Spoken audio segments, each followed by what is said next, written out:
मंडळी, आपण इतकी वर्ष झाली तरी सुद्धा रस्ते, वीज आणि पाणी या बेसिक सोयी सुविधांसाठी झगडतोय. मग विकास कधी होणार? मला वाटतंय आता वेळ आलेली आहे विकासाची. विकासाच्या दिशेनं एक पाऊल पुढे टाकण्याची, अर्थातच एका व्यक्तीवर संपूर्ण विश्वास टाकण्याची, आणि ती व्यक्ती म्हणजे श्री राज ठाकरे. श्री राज ठाकरे यांच्या विजनवर माझा संपूर्ण विश्वास आहे.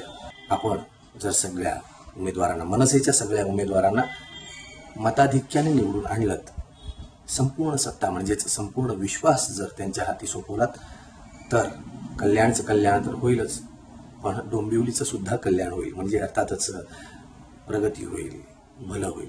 कारण श्री राज ठाकरे यांच्याकडे कलात्मक दृष्टी आहे, सामाजिक बांधिलकी आहे.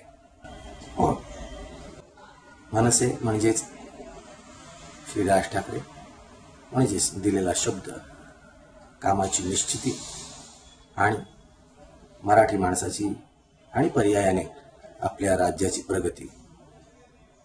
खरं तर राज्याची सत्ताच द्यायला हवी त्यांच्या हाती. महाराष्ट्र नवनिर्माण सेनेला मत द्या. निशाणी रेल्वे इंजिन.